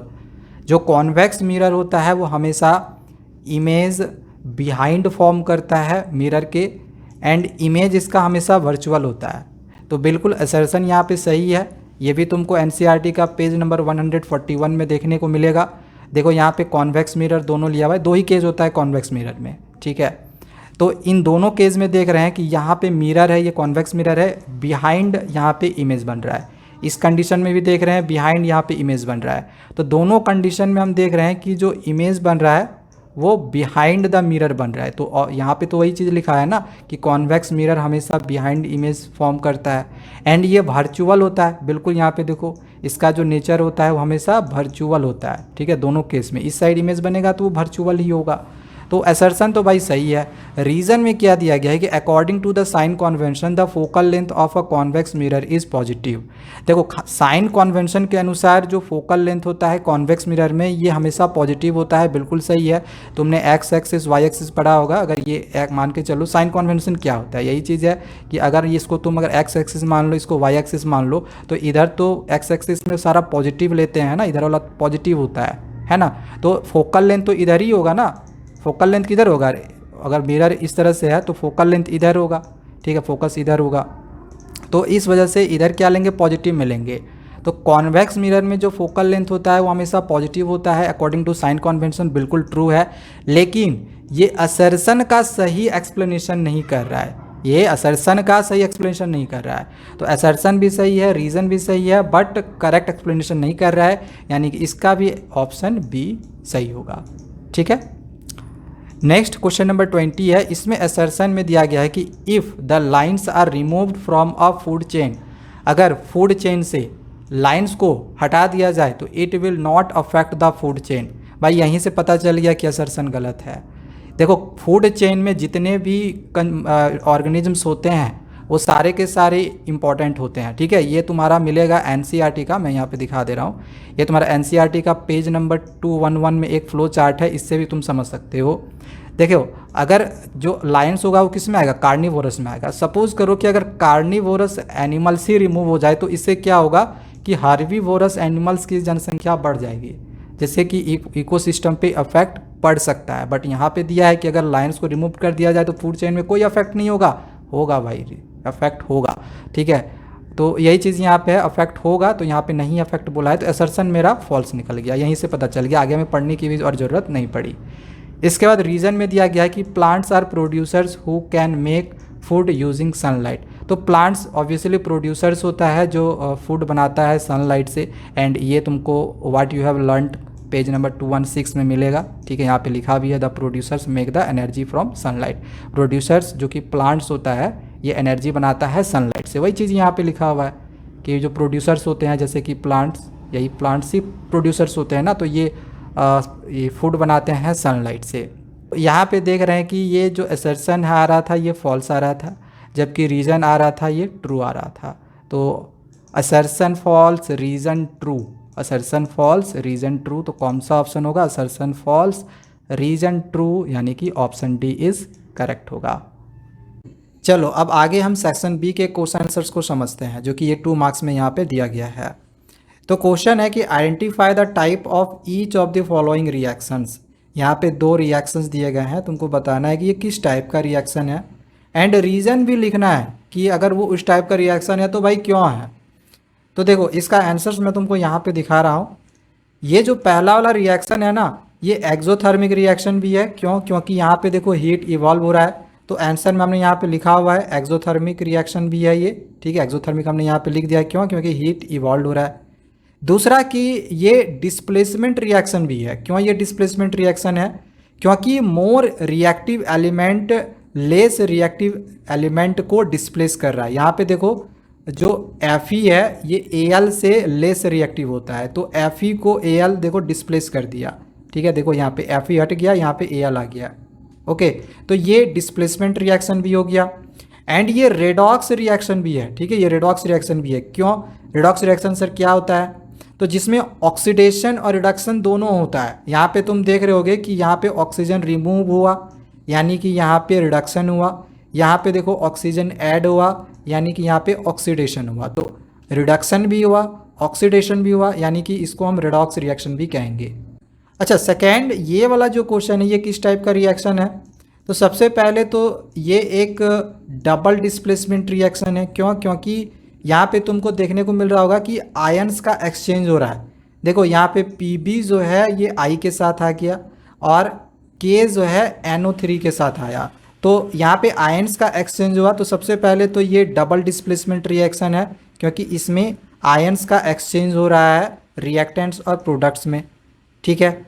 दूसरा ये, और एक यहाँ पे देखो ये प्रिसिपिटेशन वाला साइन भी है, तो तुम इसको बोल सकते हो कि ये प्रिसिपिटेशन रिएक्शन भी है। तो वही चीज़ यहाँ पे लिख दिया है कि ये प्रिसिपिटेशन रिएक्शन भी है, ठीक है। क्योंकि यहाँ पे ये जो PbI2 है ये एक येलो कलर का प्रिसिपिटेट होता है, ओके। तो आंसर यहाँ पे तुमको समझ में आ गया होगा। अगला यहाँ पे ये जो सेकेंड क्वेश्चन दिया गया है इसका, क्वेश्चन नंबर 22, जिसमें यहाँ पे एल्वियोली और नेफ्रॉन का डिफरेंसेस दिया गया है, बट तुमको यहाँ पे जो डिफरेंसेस लिखना है वो स्ट्रक्चर और लोकेशन के अनुसार लिखना है, और फंक्शन भी लिखना है, ठीक है। एल्वियोली का क्या स्ट्रक्चर और लोकेशन है, नेफ्रॉन का क्या स्ट्रक्चर और लोकेशन है, क्या फंक्शन है एल्वियोली का और क्या फंक्शन है नेफ्रॉन का। तो इसका आंसर यहाँ पे देख लो। एल्वियोली का स्ट्रक्चर कैसा रहता है? ये बैलून लाइक स्ट्रक्चर होता है। एल्वियोली जो रहता है वो कैसा रहता है? Balloon like structure. जबकि जो नेफ्रॉन होता है ये ट्यूबुलर स्ट्रक्चर टाइप में होता है, ठीक है। इसका लोकेशन कहाँ रहता है? एल्वियोली कहाँ पे रहता है? तो ये प्रेजेंट रहता है at the terminal ends of bronchioles in lungs. ये लंग्स में रहता है, टर्मिनल एंड्स ऑफ ब्रोंक्यूल्स के टर्मिनल एंड्स में। जबकि नेफ्रॉन का लोकेशन कहाँ रहता है? तो ये किडनी में रहता है, ठीक है। नेफ्रॉन कहाँ रहता है? किडनी में रहता है। अच्छा, फंक्शन क्या है? फंक्शन यहाँ पे देखो दिया गया। एल्वियोली क्या काम करता है? तो ये गैसेस को एक्सचेंज करता है, ठीक है। एल्वियोली गैसेस को एक्सचेंज करता है। जबकि नेफ्रॉन का क्या फंक्शन होता है? तो ये ब्लड को फिल्टर करने का काम करता है और यूरिन बनाता है। चलो नेक्स्ट अब आगे समझते हैं हम क्वेश्चन नंबर 23 को। तो इस क्वेश्चन में देखो 2 क्वेश्चन दिया गया है, A और B, दोनों में से कोई एक ही बनाना है। बट डोंट वरी, मैं यहाँ पे तुमको दोनों ही क्वेश्चन समझा दे रहा हूँ। तो इस क्वेश्चन में यहाँ पे दिया गया है कि list the steps for the synthesis of glucose bye the plants. तुम्हें स्टेप्स लिखने हैं कि ग्लूकोज प्लांट्स द्वारा कैसे बनता है, ग्लूकोज कैसे बनता है उसका स्टेप्स लिखना है। फिर एक क्वेश्चन इसमें यह भी है कि what special feature is found in desert plants related to this process. तो जो डेजर्ट प्लांट्स होते हैं जैसे कि कैक्टस क्या डेजर्ट प्लांट है, तो उसमें किस प्रकार का स्पेशल फीचर पाया जाता है। तो चलो इसका आंसर मैं तुम्हें यहाँ पे पहले बता दे रहा हूँ। देखो सबसे पहले तुम्हें स्टेप्स लिखना था कि ग्लूकोज कैसे बनता है प्लांट्स में, तो इसका कुछ स्टेप्स दिया गया है। जैसे पहला स्टेप क्या है कि लाइट एनर्जी जो है क्लोरोफिल सबसे पहले क्या करती है? एब्जॉर्ब करती है। जो क्लोरोफिल प्रेजेंट रहता है प्लांट में तो वो लाइट एनर्जी को एब्जॉर्ब करता है। अब ये जो लाइट एनर्जी एब्जॉर्ब करी तो ये लाइट एनर्जी केमिकल एनर्जी में कन्वर्ट हो जाता है, क्योंकि क्लोरोफिल में एक प्रकार का इंजाइम्स होता है जो कि वो लाइट एनर्जी को केमिकल एनर्जी में कन्वर्ट कर देता है। इसके बाद फिर वाटर स्प्लिट होता है, ठीक है, वाटर स्प्लिट होकर हाइड्रोजन और ऑक्सीजन में ये स्प्लिट हो जाता है, एंड फिर कार्बन डाइऑक्साइड का रिडक्शन हो जाता है कार्बोहाइड्रेट में, एंड इस प्रकार से फिर ये ग्लूकोज बना लेता है।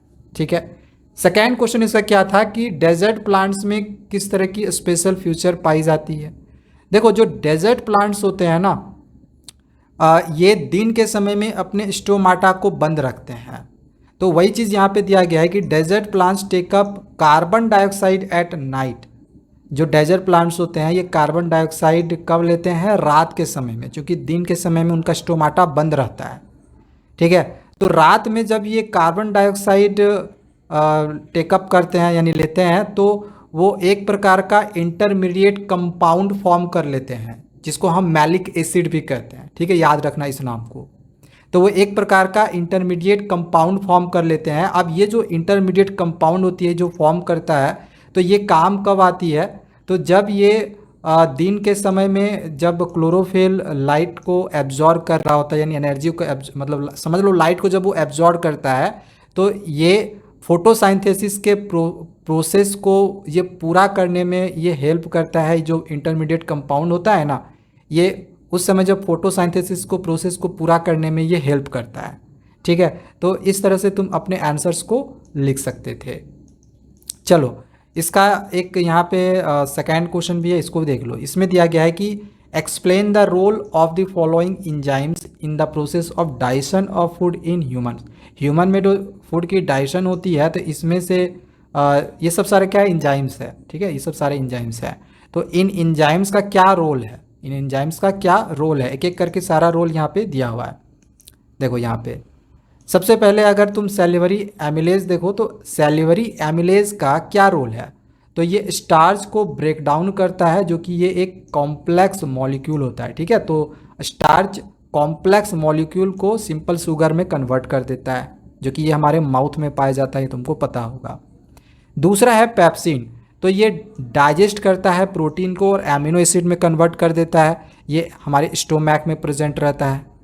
ट्रिप्सिन, ट्रिप्सिन भी डाइजेस्ट करता है प्रोटीन को और एमिनो एसिड में कन्वर्ट कर देता है, बट ये हमारे स्मॉल इंटेस्टाइन में प्रेजेंट रहता है। और लिपेज क्या करता है, तो इमल्सिफाइड फैट्स को ब्रेक डाउन करता है।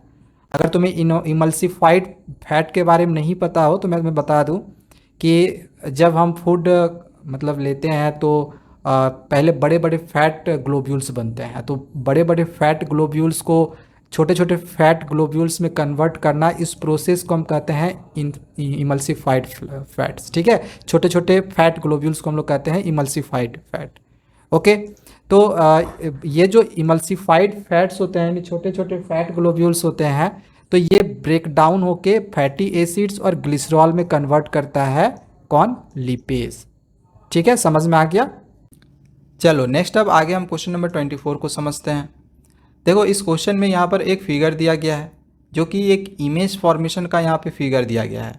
एंड क्वेश्चन देखो यहाँ पर दिया है कि ये जो इमेज फॉर्मेशन किया गया है, इसमें लेंस नहीं दिया है, कौन सा लेंस है, बस यहाँ पे एक थिक लाइन दे दिया है। तो क्वेश्चन में है कि analyse the figure and answer the following question. इस फिगर को एनालाइज करो, यहाँ पे 3 क्वेश्चन है, इसके आंसर दो। जिसमें से पहला क्वेश्चन है कि what is the type of lens used, इसमें किस टाइप के लेंस का यूज़ किया गया है। तो तुमने कॉन्वेक्स लेंस और कॉन्केव लेंस के बारे में पढ़ा हुआ होगा, उसी दो में से कोई एक लेंस होगा। एंड दोनों का तुमने इमेज फॉर्मेशन करने के लिए भी सीखा हुआ होगा। तो देखो कॉन्वेक्स लेंस में 6 कंडीशन होता है, जिसमें से एक ये वाला तुमने इमेज फॉर्मेशन करी होगी। अब तुम देखो क्या सेम टू सेम ये इसके जैसा नहीं लग रहा है। देखो यहाँ पे इमेज इस जगह पे बन रहा है, देखो यहाँ पे इमेज बन रहा है ना। मतलब सिंपली ये हम कह सकते हैं कि ये क्या है, ये कॉन्वेक्स लेंस है। ठीक है, तो इसका आंसर हम लोग कॉन्वेक्स लेंस लिख सकते हैं। मैं तुमको बता दूं कि कॉन्वेक्स लेंस में 6 कंडीशन होता है। ठीक है, जिसमें से ये तुम्हारा छठा वाला कंडीशन है। एंड कॉन्केव में ओनली 2 ही होता है, जो कि यहाँ पे तुमको मैं दिखा दे रहा हूँ, सिर्फ 2 ही कंडीशन होता है। तो 2 कंडीशन तो ये होता नहीं है, तो ऐसे भी हम बता सकते हैं कि कॉन्केव लेंस ऐसे भी नहीं हो सकता है, क्योंकि कॉन्केव लेंस आसान है, इमेज कैसे बनता है ये हम देख ही रहे हैं।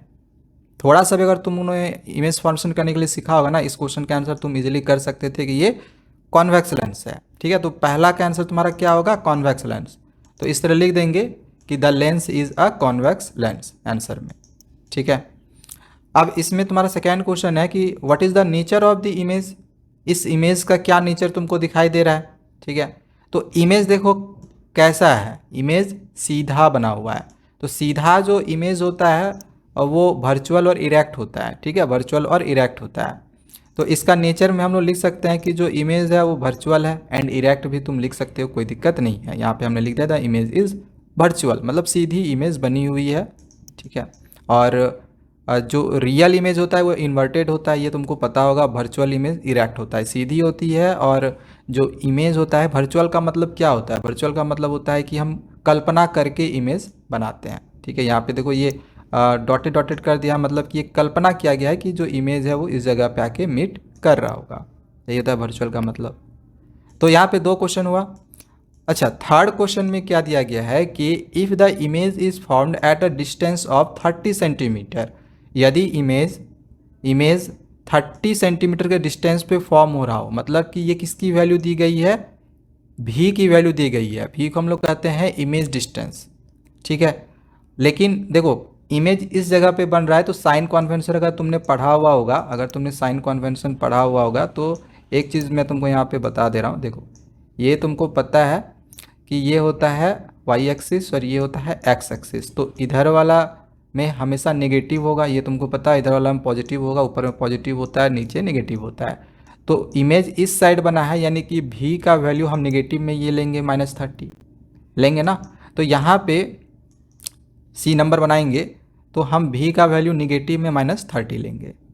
ये चीज़ समझ में आया।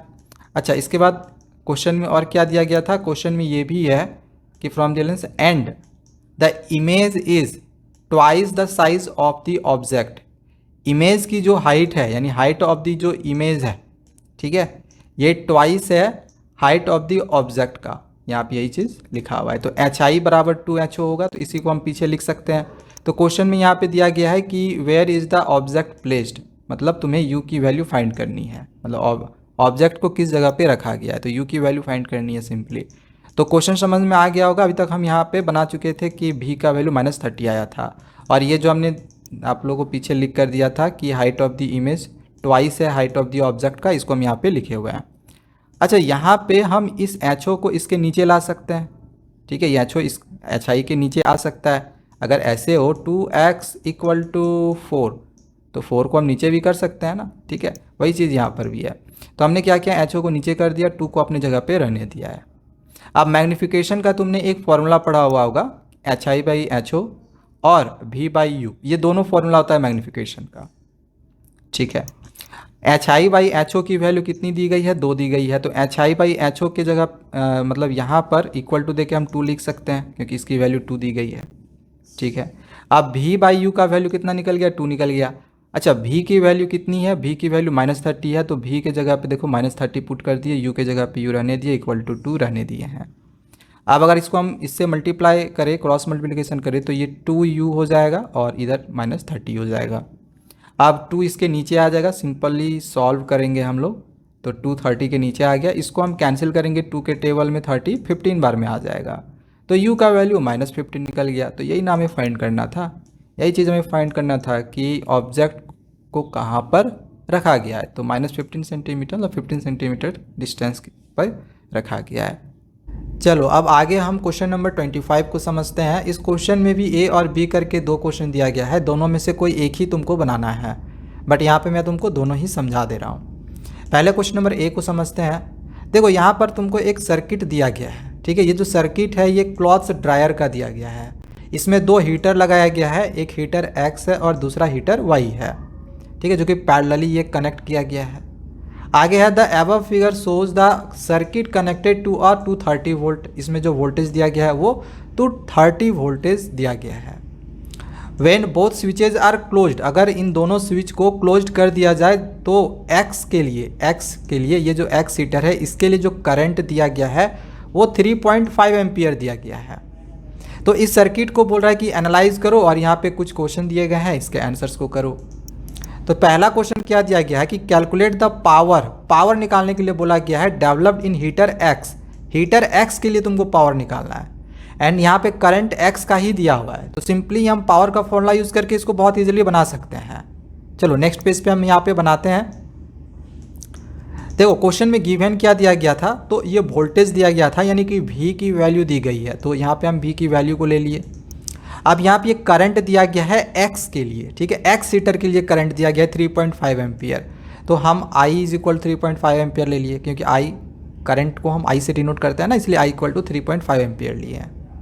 ठीक है, हमें पावर निकालना है, तो पावर का फॉर्मूला होता है VI, ठीक है। पावर का हालांकि एक और फॉर्मूला आता है V²/R भी होता है, लेकिन हमने इस फॉर्मूला का यूज़ किया है क्योंकि इसमें I की वैल्यू दी गई है, तो जो वैल्यू दिया हुआ रहेगा भाई हमें वही तो फॉर्मूला यूज़ करना पड़ेगा, है ना।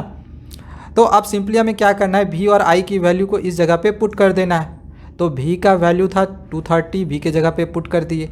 I का वैल्यू है 3.5, इसके जगह पे पुट कर दिए। अब चाहो तो इसको तुम कैंसिल करके काट भी सकते हो, या फिर पॉइंट हटा कर काट सकते हो, या फिर डायरेक्ट इसको मल्टीप्लाई भी कर सकते हो। यहाँ से 0 0 कैंसिल हो जाएगा, 23 और 35 को मल्टीप्लाई करोगे तो 805 निकल जाएगा। और पावर का यूनिट होता है वाट, तो हम यहाँ पे वाट लिख लिए, ठीक है। पावर का यूनिट क्या होता है, वाट होता है। तो ये तुम्हारा क्वेश्चन नंबर 1 बन गया। पावर निकालना था हीटर एक्स के लिए, तो हम निकाल चुके हैं। सेकेंड क्वेश्चन है कि if the resistance of X is double that of Y. देखो क्वेश्चन में क्या दिया गया है, सेकेंड क्वेश्चन समझो कि वाई का जो रेसिस्टेंस है, वाई का रेसिस्टेंस हम सपोज कर लो आर मान लिए, तो एक्स का रेसिस्टेंस वाई के रेसिस्टेंस से 2 गुना हो जाता है। तो एक्स का रेसिस्टेंस वाई का जो रेसिस्टेंस है इसका 2 गुना कर दिए। यही चीज़ यहाँ पे है कि जो एक्स की रेसिस्टेंस है ये डबल्ड है वाई के रेसिस्टेंस से, तो वाई का रेसिस्टेंस अगर आर हम लेते हैं तो एक्स की रेसिस्टेंस 2R हो जाएगी। एंड तुमने ये चीज़ पढ़ा हुआ होगा कि जो करंट होता है वो रेसिस्टेंस का इन्वर्सली प्रोपोर्शनल होता है, ठीक है। तो I is equal to 1/R, यहाँ से हम एक फॉर्मूला निकाल सकते हैं। अच्छा, यहाँ पे X और Y 2 हीटर था ना, तो अगर हम X के लिए करंट निकालें, X का अगर हम करंट निकालें तो X के लिए जो रेसिस्टेंस दिया गया था ये तो 2R दिया गया था, तो करंट का यहाँ पे जो फॉर्मूला 1/R हम यहाँ पे लिए हुए हैं, तो R के जगह पे हम यहाँ पे 2R पुट करेंगे। क्यों 2R पुट करेंगे, क्योंकि X का रेसिस्टेंस 2R था, तो इस वजह से इस R के जगह पे हमने 2R पुट किया। वहीं Y हीटर के लिए, जो Y हीटर था, अगर उसका हमें करंट निकालने के लिए बोला जाए तो फॉर्मूला तो ये होगा 1/R, एंड इसमें रेसिस्टेंस R ही था Y के लिए, तो रेसिस्टेंस हम R ही रहने दिए हैं। तो X हीटर के लिए और Y हीटर के लिए, दोनों के लिए हमने यहाँ करंट निकाल लिया है, ठीक है। अच्छा, अब आगे हम यहाँ पे क्या कर रहे हैं, देखो यहाँ पे ये जो 1 है, वन मैं कह रहा हूँ, यहाँ पे ये जो करंट है तो ये X के लिए है ना, तो X का करंट तो दिया गया था ना 3.5। क्वेश्चन में देखो यहाँ पे X करंट के लिए जो करंट दिया गया था वो 3.5 दिया गया था, तो इस I के जगह पे हम 3.5 लिख लिए हैं, ओके। और यहाँ पर 1/2R इसको रहने दिए हैं। अब इस 2 को हम इधर कर देते हैं, तो 3.5 को 2 से मल्टीप्लाई करेंगे तो ये 7 हो जाएगा, और इधर 1/R जैसे का वैसे रहने देंगे। एंड ये 1/R ये किसके लिए करंट है, तो I के लिए ये करंट होता है। I 1/R का फॉर्मूला I होता है, एंड ये करंट किसके लिए है, Y के लिए है। तो सिंपली हम Y इज इक्वल टू 7 लिख सकते हैं, जो कि ये Y हीटर के लिए ये करंट निकल गया, तो 7 एम्पियर कर लेना, यहाँ पे एम्पियर छूट गया, ठीक है। करंट का यूनिट एम्पियर होता है। तो बस ये आंसर तुम्हारा यहाँ पर कंप्लीट हो गया, ठीक है। Y हीटर के लिए तुमको यहाँ पर करंट फाइंड करने के लिए बोला था, ठीक है, लिखा था calculate the current in heater Y, तो ये Y हीटर के लिए करंट हम निकाल चुके हैं। चलो आगे बढ़ते हैं नेक्स्ट इसका B क्वेश्चन पे। इस क्वेश्चन को देखो, अब यहाँ पर भी एक इलेक्ट्रिक सर्किट दिया गया है जिसमें यहाँ पे 2 रेसिस्टर लिया गया है X और Y। इसको सीरीज़ में अगर कनेक्ट किया जाए तो जो पावर यहाँ पे लिया जा रहा है वो P1 लिया जा रहा है। इसी को अगर इन्हीं रेसिस्टर्स को अगर हम पैरेलली कनेक्ट करते हैं सेम बैटरी पे, तो इसका पावर P2 लिया है। तो दोनों पावर का तुमको रेशियो फाइंड करना है। तो हमें करना क्या होगा, दोनों का पहले पावर निकालना पड़ेगा, P1 भी निकालना पड़ेगा, P2 भी निकालना पड़ेगा। चलो इसको हम नेक्स्ट पेज पे यहाँ पे बनाते हैं। देखो सीरीज़ के लिए अगर हम रेसिस्टेंस निकालेंगे, सीरीज़ के लिए टोटल रेसिस्टेंस क्या कैसे करते हैं, हम सारे रेसिस्टेंस को सिंपली प्लस कर देते हैं, ऐसे ही होता है सीरीज़ के लिए। तो टोटल रेसिस्टेंस अगर हम सीरीज़ के लिए निकालें तो R और ये 2R जो दिया गया दोनों को प्लस कर देंगे, तो R और 2R जोड़ेंगे तो कितना होगा 3R, ठीक है। अच्छा, पावर निकाल रहे हैं P1, यहाँ पे देखो पहला में P1 निकालना था सीरीज़ के लिए जो पावर दिया गया था P1 दिया गया था, ठीक है। तो पावर का फॉर्मूला मैंने बताया था कि दो फॉर्मूला होता है, एक P = VI जो इससे पहले देखा हमने, एंड एक और फॉर्मूला आता है V²/R। तो हम इस फॉर्मूला का यूज़ क्यों कर रहे हैं, क्योंकि इसमें रेसिस्टेंस दिया है ना, तो इसी वजह से हमने रेसिस्टेंस वाला यहाँ पे फॉर्मूला पावर का यूज़ किया हुआ है, ठीक है। अब देखो यहाँ पे R के जगह पे वैल्यू कितना दिया गया है 3R, तो इस R के जगह पे हम 3R पुट करेंगे। V का वैल्यू दिया नहीं है तो V² हम जैसे का वैसे ही रहने देंगे, ठीक है। V² जैसे का वैसे ही रहने दिए, R के जगह पे 3R पुट कर दिए हैं। तो ये सीरीज़ के लिए ये हमने पावर निकाला। इसी प्रकार से हमें पैरेलल के लिए भी तो पावर निकालना पड़ेगा, तो पहले पैरेलल के लिए हमें रेसिस्टेंस निकालना होगा। तो पैरेलल के लिए टोटल रेसिस्टेंस क्या होगा, तो दोनों को हम 1 करके जोड़ते हैं पैरेलल में हम एक बार 1/R करेंगे, फिर 1/2R करेंगे, फिर दोनों को जोड़ेंगे, है ना। टोटल रेसिस्टेंस हम 1/R यहाँ पे ले लेते हैं, इसके जगह पे 1/R। इसको सॉल्व कर रहे हैं, R और 2R का एलसीएम 2R होगा। यहाँ पे 2 नहीं है तो 2 1 जा 2 मल्टीप्लाई के 2 हो गया, प्लस है प्लस डाल दिए, 2R मिल गया, तो जैसे का वैसे 1 यहाँ पे डाल दिए। सिंपली सॉल्व कर रहे हैं, सॉल्व करने तो तुमको आता ही होगा, इसमें कोई दिक्कत होगा नहीं। अब 2 और 1 ये हो गया 3, तो यहाँ पे हम लोग लिख सकते हैं 1/R की वैल्यू 2 और 1 3 हो गया, एंड 2R नीचे जैसे का वैसे ही हम रहने दिए हैं, ठीक है। यहाँ से ये समझ में आ गया। तो अगर हम R को ऊपर कर दे, इसको R को ऊपर कर दिए, 1 को नीचे कर दिए, तो नीचे 1 नहीं लिखते हैं, इसलिए नीचे 1 नहीं लिखे हैं, एंड यहाँ पे 2R को ऊपर किए हैं, 3 को नीचे कर दिए हैं। अब R निकल गया, तो R से अब हम यहाँ से P2 यानी कि पावर निकाल सकते हैं पैरेलल के लिए। तो पैरेलल के लिए हम यहाँ पे P2 पावर लिए हुए हैं, क्योंकि यहाँ पे क्वेश्चन में दिया भी गया था कि पैरेलल के लिए जो पावर लिया जा रहा है वो कितना लिया जा रहा है, P2 लिया जा रहा है, ठीक है। तो V की वैल्यू दी नहीं गई है, तो V के जगह पे जैसे का वैसे हम V² रहने दिए, V के जगह पे जैसे का वैसे हम V² रहने दिए। अब तुम सोच रहे हो कि सर यहाँ पे 3 तो आपने लिखा हुआ है, 3 क्यों लिखा हुआ है, क्योंकि R की वैल्यू हमें कितनी लेनी थी, 2R/3। तो R के जगह पे 2R/3 करते हैं ना, तो इस 3 को नीचे नहीं लिख के हम ऊपर लिखते हैं, इसी वजह से ये वाला 3 यहाँ पर आया हुआ है। समझ में आया। तो देखो यहाँ पे हमने P1 निकाला, P2 निकाला। अब हमें क्या करना है, दोनों का देखो रेशियो फाइंड करने के लिए बोला था क्वेश्चन में, तो दोनों का रेशियो निकाल लेंगे सिंपली, ठीक है। रेशियो कैसे निकालेंगे, तो P1/P2 के लिए P1 के जगह पे P1 की जो वैल्यू ये निकली थी V²/3R, इसको हम यहाँ पे लिख लिए P1 के जगह पे, एंड P2 के जगह पे ये जो वैल्यू यहाँ पे निकला था 3V²/2R, इसको यहाँ पे लिखे हुए हैं। अब इसको हम सॉल्व कैसे करते हैं सर, देखो ये V² और 2R ये दोनों मल्टीप्लाई हो जाता है, और 3R और 3V² ये दोनों मल्टीप्लाई होता है, ओके। तो चलो यहाँ P1/P2 इक्वल टू, देखो ये V² और 2R यहाँ पे देखो मल्टीप्लाई होके लिख दिया हमने, एंड 3R और 3V² को हमने यहाँ पे लिखा हुआ है।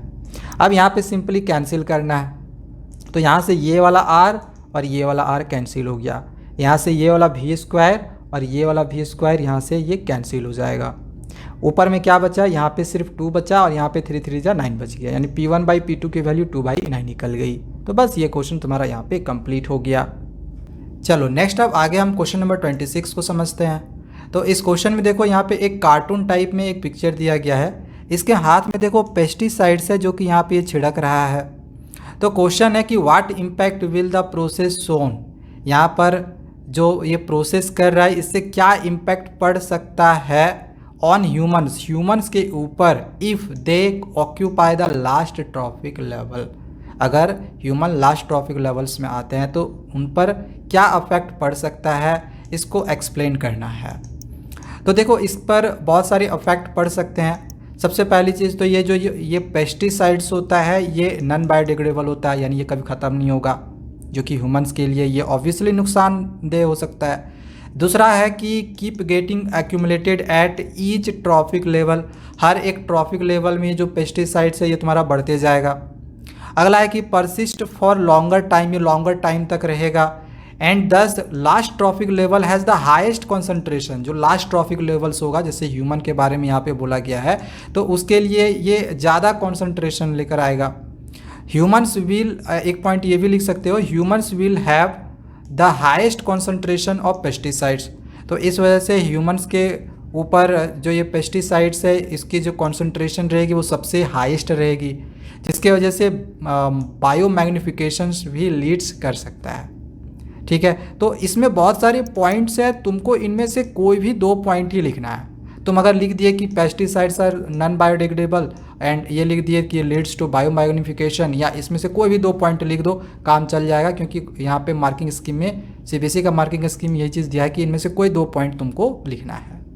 ठीक है, चलो आगे बढ़ते हैं नेक्स्ट क्वेश्चन नंबर 27 की ओर।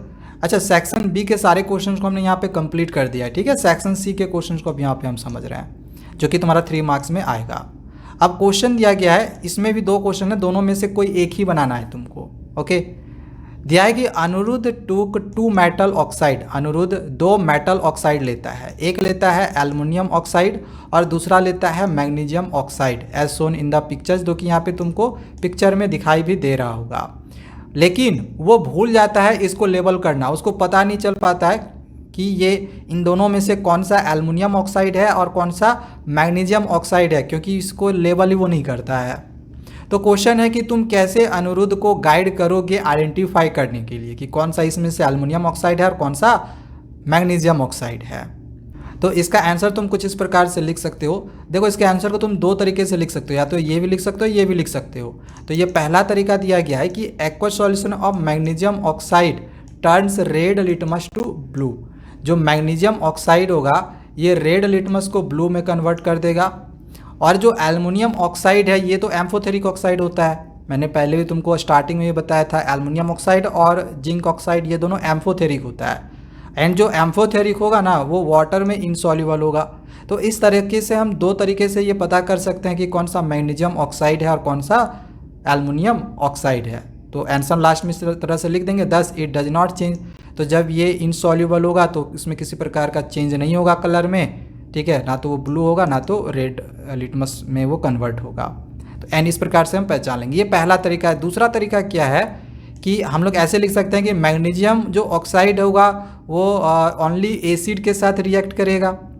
ठीक है, मैग्नीशियम ऑक्साइड सिर्फ एसिड के साथ रिएक्ट करेगा, लेकिन जो एल्युमिनियम ऑक्साइड होगा वो एसिड और बेस दोनों के साथ रिएक्ट करेगा, क्योंकि ये एम्फोथेरिक होता है। तो ये आंसर भी चलेगा। तो शॉर्ट आंसर तुम्हारा यही है और ये ज़्यादा ईजी है, इसी को लिख देना, काम तुम्हारा चल जाएगा। ठीक है, आंसर तुम्हारा ये बिल्कुल करेक्ट होगा कि जो मैग्नीशियम ऑक्साइड है ये सिर्फ एसिड के साथ रिएक्ट करेगा, बट जो एल्युमिनियम ऑक्साइड है वो एसिड और बेस दोनों के साथ रिएक्ट करेगा, क्योंकि ये एम्फोथेरिक होता है।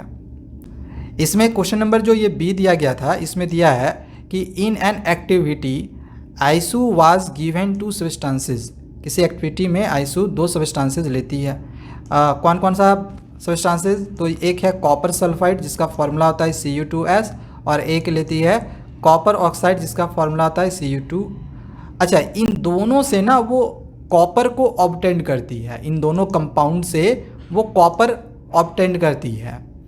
She was able to extract copper successfully, तो वो कॉपर को सक्सेसफुली ऑब्टेंड भी कर लेती है। एक्चुअली में ये आंसू लेती नहीं है, इसको दिया जाता है। ठीक है, कॉपर सल्फाइड और कॉपर ऑक्साइड दिया जाता है आंसू को, तो कहा जाता है कि इससे तुम कॉपर ऑब्टेंड करो। ठीक है, तो जो आंसू होती है वो सक्सेसफुली कॉपर को ऑब्टेंड कर लेती है। तो यहाँ पे दिया गया है कि illustrate with the help of chemical equations. तो तुमको केमिकल इक्वेशंस लिख कर दिखाने हैं कि कैसे वो कॉपर को इन दोनों सब्सटेंसेस से ऑब्टेंड करती है। तो यहाँ पे तुमको केमिकल रिएक्शन से लिखने हैं। ठीक है, तो ये केमिकल रिएक्शन ये तुम इस तरह से लिख सकते हो। सबसे पहले कॉपर सल्फेट को हम ऑक्सीजन के साथ रिएक्ट करेंगे हीट के प्रेजेंस में, तो इससे कॉपर ऑक्साइड और सल्फर डाइऑक्साइड हमें मिलेगा। फिर ये जो कॉपर ऑक्साइड है इसको फिर से हम इस कॉपर सल्फाइड के साथ हम रिएक्ट करते हैं हीट के प्रेजेंस में, तो इससे हम कॉपर इजीली ऑब्टेंड कर सकते हैं। तो ये दोनों रिएक्शंस को बस तुम्हें लिखना था, बस दोनों रिएक्शन लिख दो, कंप्लीट हो गया आंसर।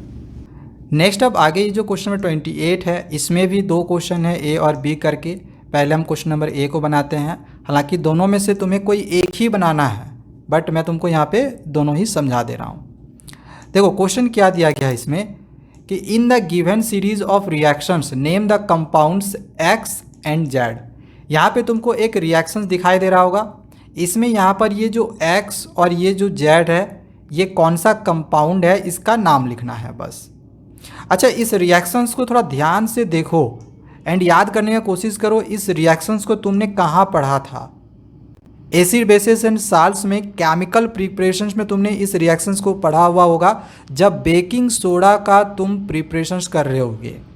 बेकिंग सोडा जिसका फॉर्मूला होता है NaHCO3, उसके प्रिपरेशंस में तुमने इस रिएक्शंस को पढ़ा था।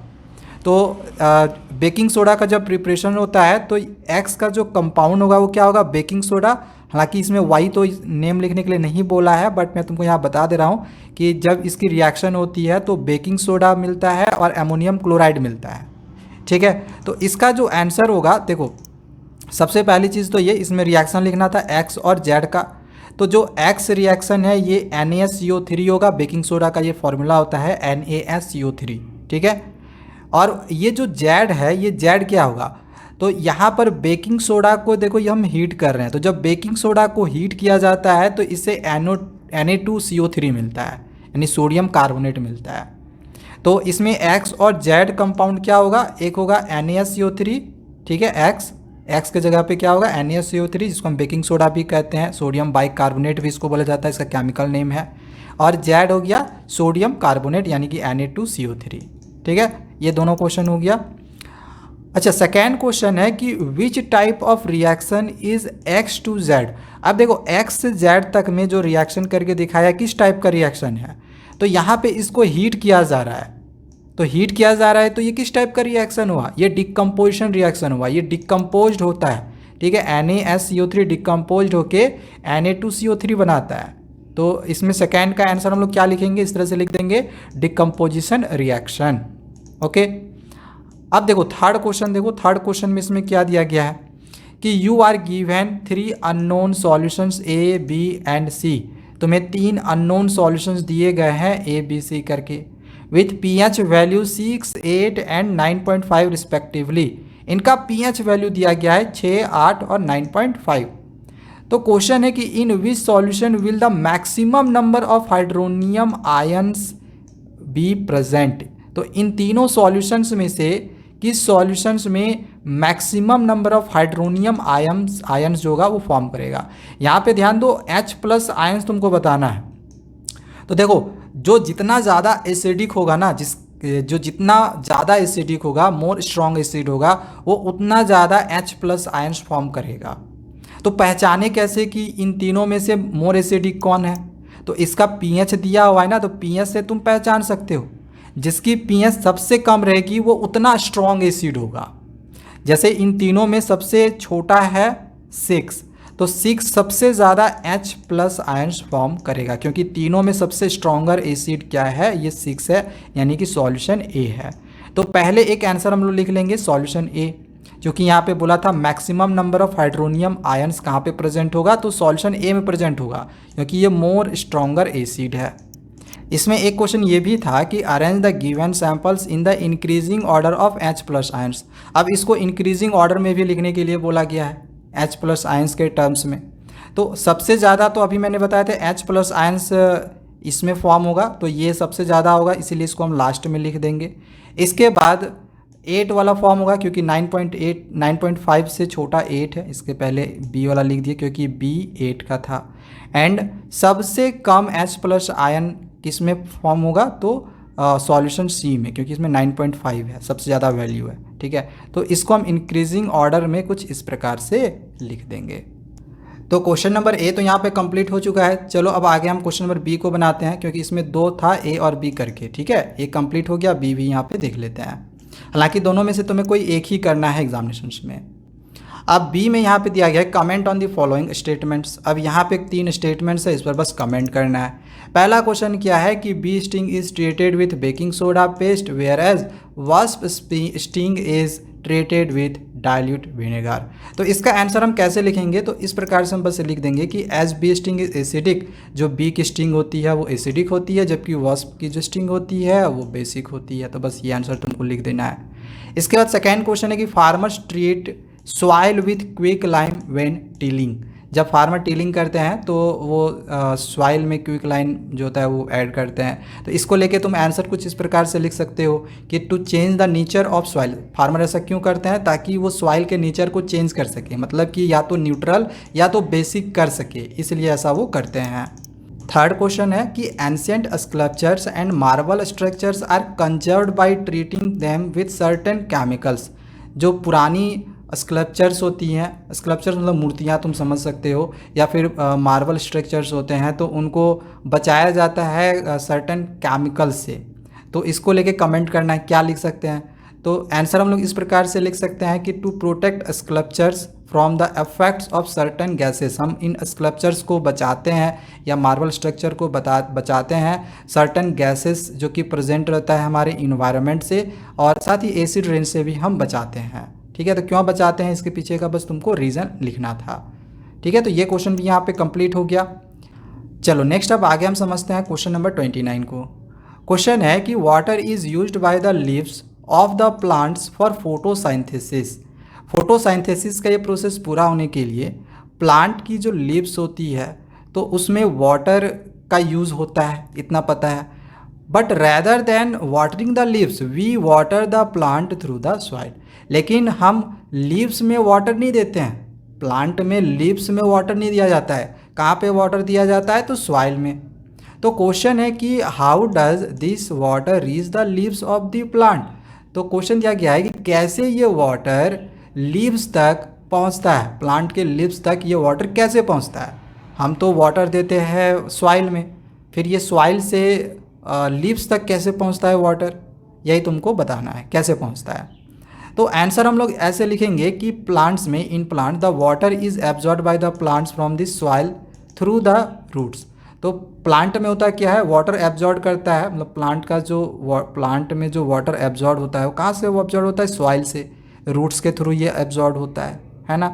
अब ये एब्जॉर्ब कैसे होता है? तो जाइलम टिश्यू होती है, तुम्हें पता होगा, तो वही आगे यहाँ पे दिया गया है कि xylem tissue of the roots, stems and leaves are interconnected to form a continuous system of water conducting channels। तो जाइलम टिश्यू प्रेजेंट रहती है रूट्स, स्टीम या लीव्स में, जो कि वो एक इंटरकनेक्टेड फॉर्म कर देती है, जिससे कि कॉन्टीन्यूअस सिस्टम बन जाता है वाटर का, एंड वाटर फिर उसमें फ्लो करता है। एक पॉइंट ऐसे भी लिखना है तुमको कि during the day when stomata are open, दिन के समय में जब स्टोमाटा ओपन होता है तो the transpiration pull becomes the major driving force for the movement of water in the xylem. तो यहाँ पे एक बहुत ही इंपॉर्टेंट लाइन है कि दिन के समय में जब स्टोमाटा ओपन होती है तो ट्रांसपिरेशन पूल ये एक मेजर ड्राइविंग फोर्स होता है, जिससे कि वाटर का मूवमेंट हो पाता है जाइलम में। ठीक है, अगर ट्रांसपिरेशन पूल ही नहीं होता तो फिर ये वाटर का मूवमेंट नहीं हो पाता।